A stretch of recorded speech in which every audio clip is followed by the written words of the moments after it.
Hello，大家好。今日咧，我就想同大家咧就分享一套我係喺 Netflix 嗰度咧睇到一套韓劇。咁咧呢套韓劇咧點解會令到我咧特登去拍一條片去同大家分享咧？咁事緣咧就係其實因為咧我就好中意睇 Netflix 啦，跟住亦都好中意睇韓劇啦。咁後嚟咧就發覺哇冇乜嘢好睇咯喎，開始已經咁。到突然間我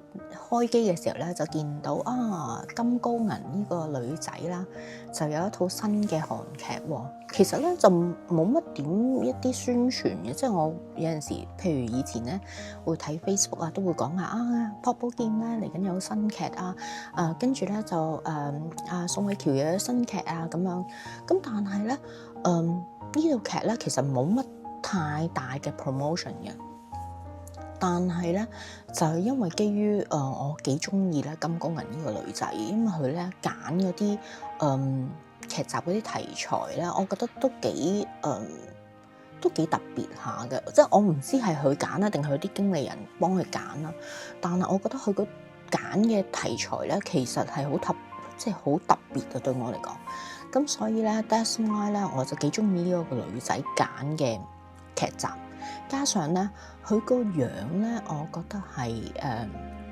好有氣質啦，即係佢唔係一啲純天然靚女嗰隻，但係佢係個氣質係令到我會覺得好 attractive 咯。咁所以咧因為咁啦，又加上冇戲好睇啊嘛，咁於是就走去開咗呢套劇集啦，就係《你和其餘的一切》。咁故事咧，其實就講兩個女仔啦，由佢小學嘅時代啦，去到佢做嘢啦，成個人生，兩個女主角嘅人生，包括佢哋嘅學校生活啦，佢友情啦、親情啦，同埋工作上嘅嘢啦，仲有最後嘅愛情。咁呢幾樣嘢咧，其實咧作者帶出嚟都好好嘅。佢係講返點解呢兩個女仔究竟佢發生過啲乜嘢，令到個關係會變成咁嘅。咁咧，因為講緊事緣啦，呢兩個女仔咧就分別有個叫做嚴重嘅女仔，同埋一個叫雙燕嘅女仔。咁嚴重咧就係一個單親家庭長大嘅女仔嚟嘅，媽咪咧就係要自己做嘢去維持個生計啦，因為佢爸爸好早就已經係離開咗佢哋啦。咁所以咧呢個女仔咧就生活都唔係咁即係富裕，但係即係叫做有兩餐溫飽啦。而佢讀書所有嘢咧都唔係一啲即係好叻嘅女仔嚟嘅。總之你當佢係一個平平無奇嘅一般嘅小女孩啦。咁另外一個女仔咧就叫雙燕，雙燕咧就係一個喺富裕家庭長大衫袋都係着名牌啦，有爸爸媽媽上傳啦，有個哥哥啦。整體所有嘢咧，都俾人哋感覺上咧係好幸福、好美滿嘅。咁而佢讀書咧同埋運動咧都好叻嘅。咁所以咧，呢兩個女主角啦，其實我覺得呢兩個都係女主角嚟嘅，即係冇分話邊一個係第一女主角，邊個第二女主角。個原因咧就係因為呢兩個女仔都有各自嘅故事，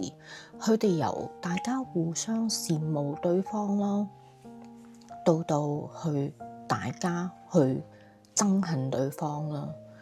呢種情感咧，其實係源自於佢哋嘅屋企環境啦，源自於佢哋嘅性格啦。咁點解會咁講咧？就係大家都明白一樣嘢啦，生活富裕嘅家庭嘅人，佢乜嘢都有啦，但係原來佢欠缺嘅一樣嘢係咩咧？佢欠缺咗咧，反而係家庭嘅愛。所有嘢佢覺得佢希望做到俾屋企人睇到佢有幾叻嘅時候，得唔到 appreciation， 咁所以咧導致到佢咧會係有一種咁樣嘅，我哋講緊嘅叫執念咯。咁而另外個女主角嚴重咧，佢屋企因為就係平平無奇嘛，自己個人都係平平無奇嘅，好羨慕雙燕呢個女仔，因為佢屋企又有錢啦，讀書成績又叻啦，運動又叻啦，好多啲學校嘅啲同學都係好吹捧佢啦，所以佢好想成為一個咁樣嘅人，所以佢就會產生咗羨慕而又妒忌嘅。咁但係兩個人點解會可以喺埋一齊咧？就係因為當大家有羨慕同妒忌而產生嘅一個情感咧，就係會變成其實呢個女仔都好似好慘喎，咁所以咧大家就會相互吸引咧，就成為咗朋友啦。咁呢一個咧，其實我覺得係你問我係咪會有呢啲咁嘅事發生咧，都唔會話冇嘅，即係但係即係現實生活裏邊咧，其實咧即係有啲少數會出現呢種情況，但係咧因為呢個故事啊嘛，咁所以我哋咧應該要唔好講古就唔好駁古，咁咧就繼續講翻佢哋嘅情感啦。咁而呢個有錢嘅女仔啦，阿雙燕咧，雖然佢所有嘢都擁有，但係佢生活咧就生活得唔開心。咁而亦都因為佢屋企出現咗一啲狀況啦，咁所以咧佢哋就要離開呢一個即係生活嘅地方啦，去咗另外一笪地方咁嘅。咁所以佢哋嘅友情咧就係因為呢一件事件咧就而即係斷裂咗啦咁樣。咁後嚟咧到佢哋大學嘅時候啦，兩個人咧就再次遇見到。咁嚴重咧就喺大學裏邊咧就識到一個攝影系嘅學長啦，咁亦都好中意呢個男仔啦，而呢個男仔亦都好中意佢嘅。但係咧原來咧呢個學長咧就同另外一位女主角啦雙燕咧係好微時啊，識於微時嘅時候咧就已經係大家係有聯絡嘅，不過咧就一路都冇見過面嘅啫。咁呢個雙燕呢個女仔咧，其實咧好中意呢個男仔嘅，但係有冇機遇咧？因為佢係好朋友個男朋友嘛，咁所以咧就一路咧都去埋藏咗自己心裏面嘅感情。咁佢冇表達到即係出嚟俾個男仔聽啦，或者係佢自己嘅好朋友咁樣嘅。但係當你有一樣嘢就係一路咁樣揞住喺個心入邊咧，終有一日咧，其實都係會爆發嘅。因為其實佢哋不嬲由即係小學啊到去大學呢個時間咧，其實佢哋都係處於一種羨慕又妒忌呢一種咁樣嘅執念啊嘛。咁所以咧到最後咧，其實當嚴重知道咧，原來雙燕係中意呢個男仔，而呢個男仔亦都對自己嘅朋友有感覺喎，咁所以咧就令到佢哋咧就徹底咁樣決裂咗。咁但係呢樣嘢咧都唔係因為佢哋感情上出現一個咁嘅裂痕嘅，咁但係就事緣就係因為阿雙燕嘅媽媽咧，其實咧就係佢哋兩個嘅老師嚟嘅。咁而雙燕嘅媽媽咧係好中意阿嚴重，因為嚴重咧就係一個即係佢寫作係好叻嘅。咁而當時咧，其實佢媽媽咧都係一個好中意即係搞寫作嘅人啦。咁所以咧變咗咧，佢就覺得呢個女仔啦好叻啊，所以咧佢成日咧都會喺個女面前咧就讚呢個同學仔咁，所以令到咧其實本身阿雙燕咧就對自己個好朋友咧已經有些少忍住啦，即係覺得媽咪成日都讚我個朋友，唔係讚我嘅。咁所以其實呢個都係即係做家長都係要反思一樣嘢，係咪應該要喺啲細路面前去講呢啲嘢，令到佢哋會其實你覺得唔傷大嘅嘢，但係對小朋友嚟講係一個傷害嚟嘅咯。咁就係因為佢不嬲有存在於一種個感覺，就係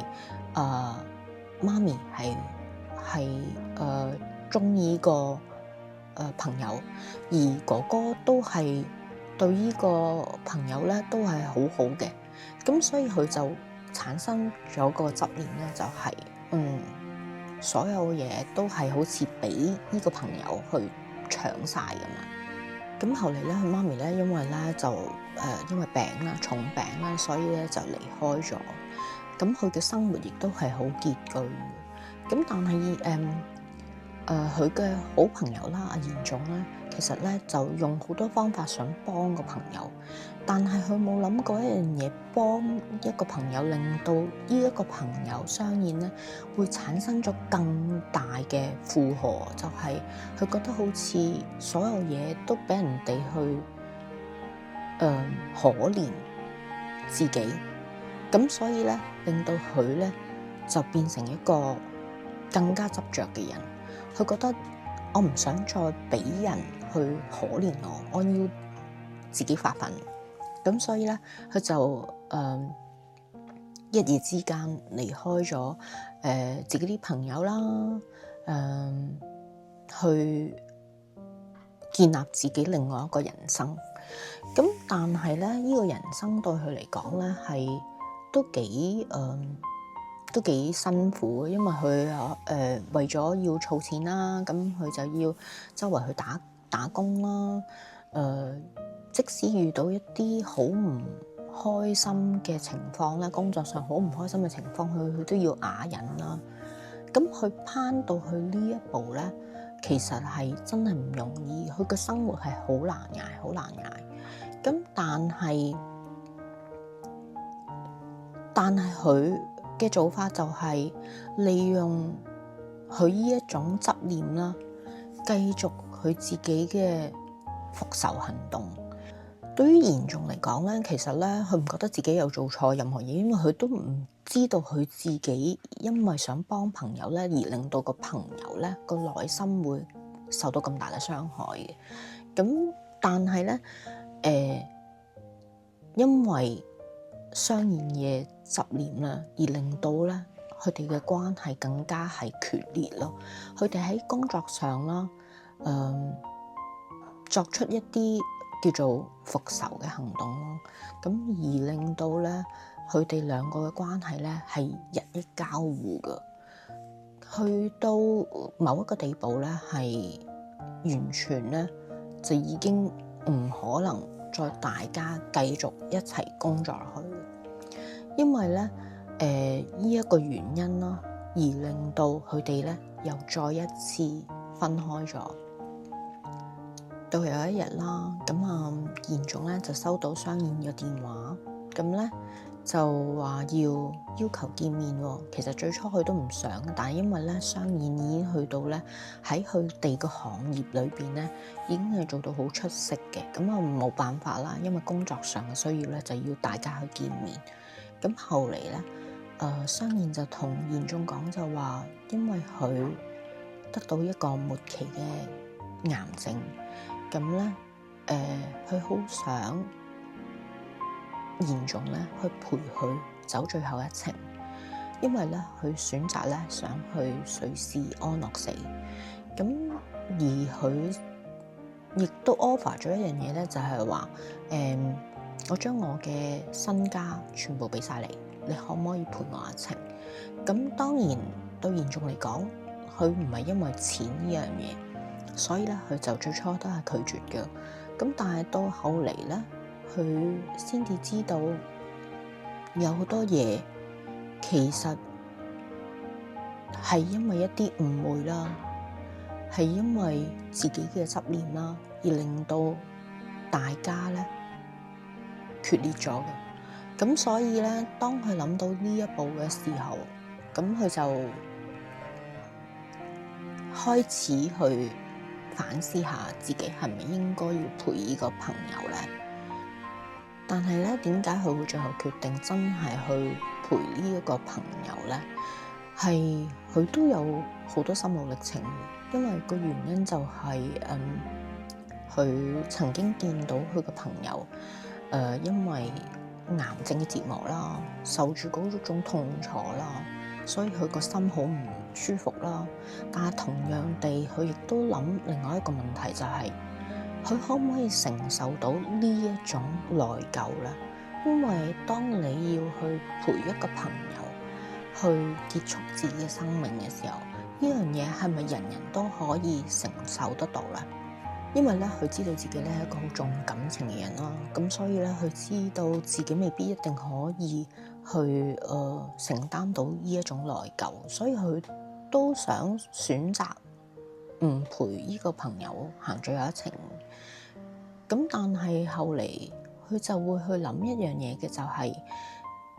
呢個朋友佢咩親人都冇晒，佢得返最親嘅人就係佢自己呢一個朋友。咁所以咧，為咗所有嘅考慮啦，咁佢決定咧就同呢個朋友去行最後嗰一程。而呢個故事咧，佢講緊一樣嘢咧，就係話佢同個朋友講，佢話我哋咧要買呢個來回機票，因為咧我哋只係去旅行啫，旅行咧係會翻嚟嘅。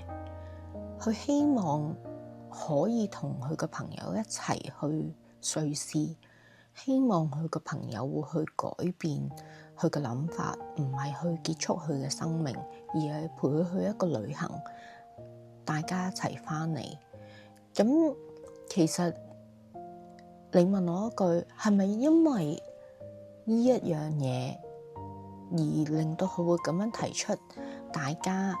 一定要買來回機票咧？其實佢自己都唔想有一個感覺嘅，就係我送咗我朋友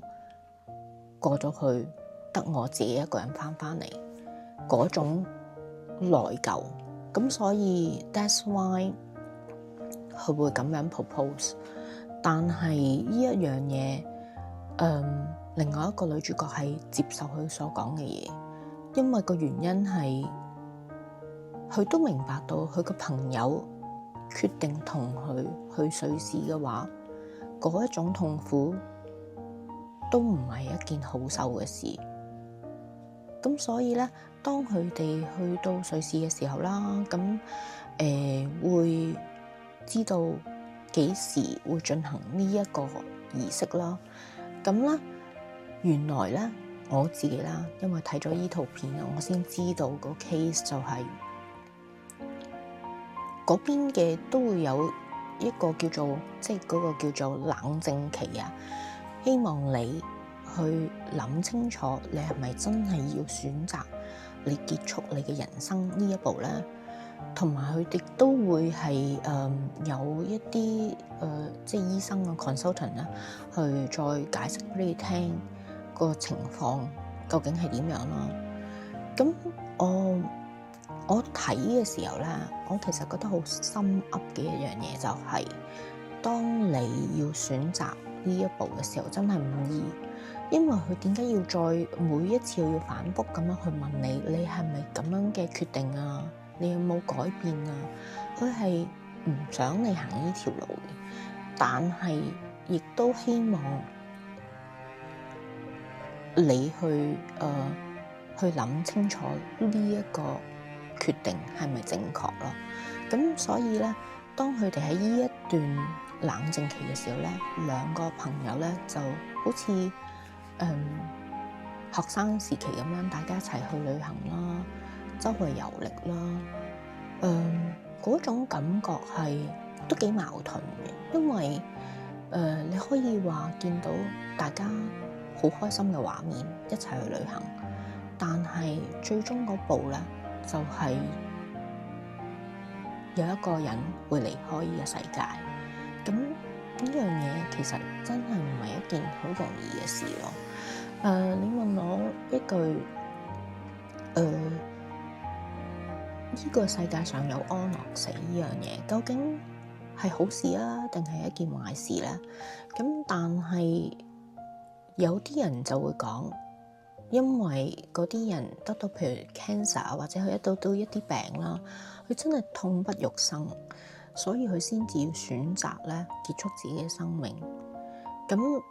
喺站在佢嘅立場上，當然係佢揀呢條路有佢自己嘅原因啦。咁但係在生者即係朋友或者係屋企人啦，其實呢個決定，